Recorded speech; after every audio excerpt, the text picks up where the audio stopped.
মৰমৰ ছাত্ৰ-ছাত্ৰীসকল আমি আৰম্ভ কৰিবলৈ ওলাইছো আন এটা ভিডিও প্ৰথমে তোমালোকে চোৱা আজি আমাৰ ভিডিওটো বহুত ইন্টাৰেষ্টিং হ'ব তোমালোকে প্ৰথমে চোৱা আমাৰ প্ৰি ফাইনেল এসেসমেন্টৰ যিখন ৰুটিন দিলে সেইখন আমাৰ পৰীক্ষা কিন্তু এবাৰ সদায় আগবেলা দেই আমাৰ ডিসেম্বৰ 21 তাৰিখে আছে ইংলিশ 22 তাৰিখে তোমালোকৰ 23 তাৰিখে আছে জেনাৰেল মেথছ আৰু 24 তাৰিখে আছে এমআইএল অৰ্থাৎ অসমীয়া আৰু 26 তাৰিখে আছে জেনাৰেল সায়েন্স 28 তাৰিখে সোশিয়াল সায়েন্স আৰু 30 তাৰিখে ইলেক্টিভস অল সকলোৰে ঐচ্ছিক বিষয় যি আছে ইয়াৰ পিছত আমি মূল কথালৈ আহিম যে আমি অসমীয়াৰ কাৰণে আমি কি পঢ়িম আমি পঢ়িম এখন আমাৰ অসমীয়া সাহিত্য চয়নিকা তাৰ লগে লগে আমি পঢ়িম আমাৰ 10 নম্বৰ আহিব বৈচিত্ৰ্যময় অসম আৰু তোমালোকে ইতিমধ্যে তোমালোকৰ এই যিখন সিলেবাস মই আগত তোমালোকক দি থৈছো এখন তোমালোকৰ নিশ্চয় মনত আছে এখন সিলেবাস আৰু তাৰ লগত আছিল আমাৰ এইখিনি এখন তোমালোকক মই আগতে দি থৈছো তোমালোকে নিশ্চয় এখন মনত আছে যে আমাৰ টোটাল 100 নম্বৰ এতিয়া তোমালোকক মই আজি কমন দিব গৈ আছো তোমালোকৰ টেষ্ট পৰীক্ষাৰ কাৰণে এখন আছিল মোৰ 2024 ৰ লাষ্ট এখন তোমাৰ টেষ্ট পেপাৰ অসমীয়াৰ তোমালোকক ইয়াৰ পৰা মই কানাই ছাতুৰী পাঠটোৰ কমন কোৱেশ্চন কি আহিব টেষ্ট পৰীক্ষাত কমন কোৱেশ্চন কিটা দিছো তোমালোকে চাই লবা প্ৰথম কোৱেশ্চনটো আমাৰ হ'ব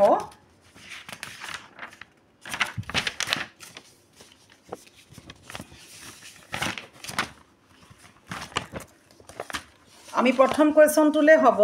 যে সোৱা তথাপি তুহাক দেখন্তে দৰত উৰি যায় মোৰ জিও এখাৰ কাৰ উক্তি কাক দেখি কিয় তেওঁৰ ভয়ত জিও উৰি যায় বুজাই লিখা এতিয়া ইয়াৰ উত্তৰ হ'ব যে এখাৰ হৈছে এই কথাষাৰ হৈছে শ্ৰীকৃষ্ণৰ উক্তি যশোদাক দেখি শ্ৰীকৃষ্ণৰ জিও উৰি যায় বুলি কৈছে কাৰণ জগতৰ গৰাকী হৈ কৃষ্ণই নাৰায়ণ ৰূপ ধাৰণ কৰি মাকৰ ভয়ত কপিব লগা হৈছিল বিশ্ব ব্ৰহ্মাণ্ডৰ গৰাকী হৈ তেওঁ সকলোকে পালন কৰি আছে তেওঁৰ অবিহনে গছৰ এটা পাতো নলৰে অথচ সেইজন ঈশ্বৰে কৰকৰা ভাত খাই গৰু চাৰিব লগা হৈছে অনন্ত সজ্জাত নাৰায়ণ ৰূপ ধাৰণ কৰি ব্ৰহ্মাক সৃজন কৰিছিল তেওঁৱে ব্ৰহ্মাক বেদৰ জ্ঞান দান কৰিছিল শিশুৰূপে যশোদাৰ পুত্ৰ হৈ মানৱী লীলা প্ৰকাশ কৰি সকলোকে চমৎকৃত কৰিছিল সেইজন পৰমেশ্বৰে মাতৃৰ ভয়ত কম্পমান হৈছিল কাৰণ ভগৱান ভক্তৰ দাস ইয়াৰ পিছত আমি আহিলো যে মোহিনী স্বৰূপে অমিত পিয়ালু সাধিলু দেৱৰ কাম কোনে মোহিনী ৰূপ ধাৰণ কৰিছিল তেওঁ কাক অমিত খুৱাই দেৱতাৰ কাৰ্য সাধন কৰিছিল খৰচি মাৰি লিখা শ্ৰীকৃষ্ণই মোহিনী ৰূপ ধাৰণ কৰিছিল তেওঁ দেৱতাক অমিত পান কৰাই দেৱতাৰ দেৱকাৰ্য সাধন কৰিছিল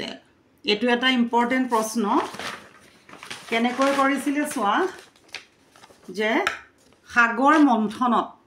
নিৰ্গত হোৱা অমিতৰ কলহ লৈ দেৱতা আৰু অসুৰৰ মাজত তনাৰজোৱা লাগিছিল সেই অমিত পান কৰি অসুৰে অমৰত্ব লাভ কৰিব তেতিয়া জগতত কোলাহলৰ সৃষ্টি হ'ব এনে অৱস্থাৰ পৰা পৰিত্ৰাণ কৰিবৰ বাবে ভগৱানে নিজে মোহিনী ৰূপ ধাৰণ কৰি সেই ৰূপত অসুৰক বলিয়া কৰি দেৱতাক অমিত খুৱাই দেৱকাৰ্য সাধন কৰিছিল আৰু এটা মোস্ট ইম্পৰ্টেন্ট কোৱেশ্চন তোমালোকে চোৱা যে মাকৰ কি গুণৰ কথা কবলৈ শিশু কৃষ্ণৰ লাজ লাগে বুলি কৈছিল কথাখিনি নিজৰ কথাৰে বুজাই লিখা যশোদাই শ্ৰীকৃষ্ণক নানা তপস্যাৰ অন্তত পুত্ৰৰূপে লাভ কৰিছিল যশোদাৰ কাটবাজি বোলা অপযশটো শ্ৰীকৃষ্ণ জন্ম হৈহে দূৰ কৰিছিল তথাপি তেওঁক মৰম নকৰে পেট ভৰাই এমুঠি খাবলৈ নিদিয়ে বাহৰ বাঁহী বজাওতে উৎফাটি তেজ ওলাই আৰু ছয়ৰতি সোণ খৰচ কৰি সোণৰ বাঁহী গহাই নিদিয়ে নন্দ যশোদাই ধন মাটিত পুতি থৈ ভাল পায় কিন্তু খৰচ কৰি বেয়া পায় গৰু চৰাওতে কাইতে বিন্ধে ইত্যাদিবোৰ কাৰণত শ্ৰীকৃষ্ণৰ চকুৰ পানীয়ে বাট নেদেখা হয় সেয়েহে মাকৰ এনেবোৰ বেয়া গুণৰ কথা ক'বলৈ শিশু কৃষ্ণৰ লাজ লাগে বুলি কৈছিল ইয়াৰ পিছত আমি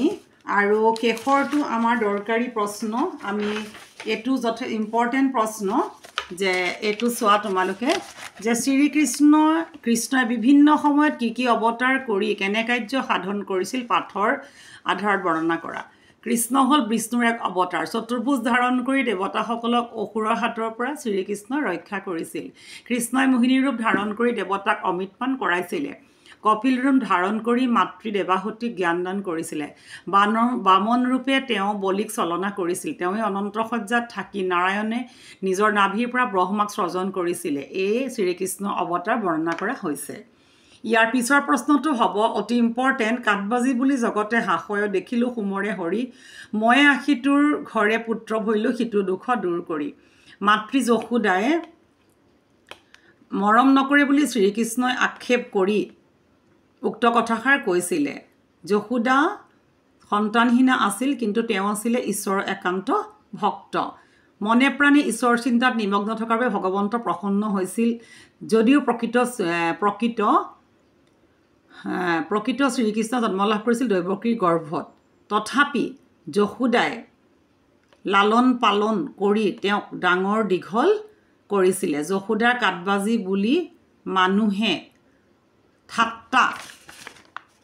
কৰা অপবাদটোৰ পৰা শ্ৰীকৃষ্ণই মহিমূৰ কৰিছিলে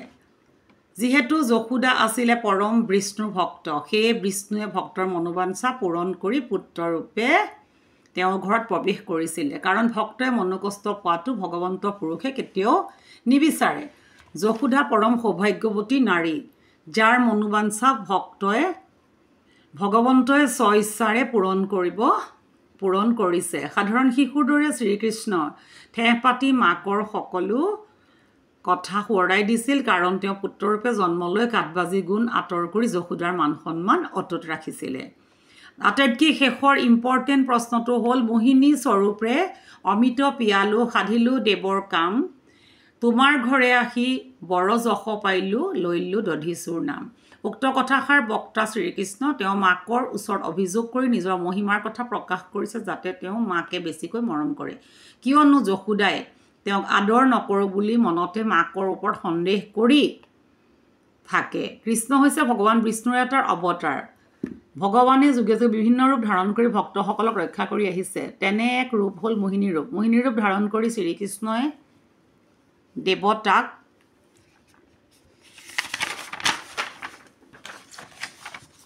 অমৃত খুৱাই অমৰত্ব প্ৰদান কৰিছিলে কাৰণ অসুৰে অমৰত্ব পালে পৰম সংকট হ'ব এই সংকটৰ পৰা ৰক্ষা পাবলৈ দেৱতাসকলে বিষ্ণুক স্তুতি কৰাত তেওঁলোকক সহায় কৰাৰ বাবে শ্ৰীকৃষ্ণই মোহিনী ৰূপ ধাৰণ কৰিছিলে অসুৰসকলে সুন্দৰী ৰূপত আকৃষ্ট হৈ থাকোঁতে শ্ৰীকৃষ্ণই অমৃতৰ কলহ হাতত তুলি দেৱতাসকলক অমৃত আৰু অসুৰসকলক বাৰুণী নামৰ সুৰা ভগাই দিছিলে ফলত দেৱতা অমৰ হৈছিলে এনেহেন জগতৰ ঈশ্বৰ শ্ৰীকৃষ্ণক মাকে দধিচুৰ বুলি ঠাট্টাহে কৰিছিলে যিজন কৃষ্ণৰ হাতৰ পৰা অমৃত নিজেই নাখাই দেৱতাক খুৱাইছিলে তেওঁ সামান্য লৱণো চুৰ কৰাৰ কি কাৰণ থাকিব পাৰে কৃষ্ণই এনে উদাহৰণ মাকক অভিমান কৰি ভয় খুৱাইছিলে মৰমৰ ছাত্ৰ ছাত্ৰীসকল তোমালোকে যদি এইকেইটা প্ৰশ্ন অতি ভালকৈ কৰা তোমালোকৰ 100% কমন পৰিব তোমালোকে ভিডিঅ'টো এটা লাইক কৰিবা শ্বেয়াৰ কৰিবা ধন্যবাদ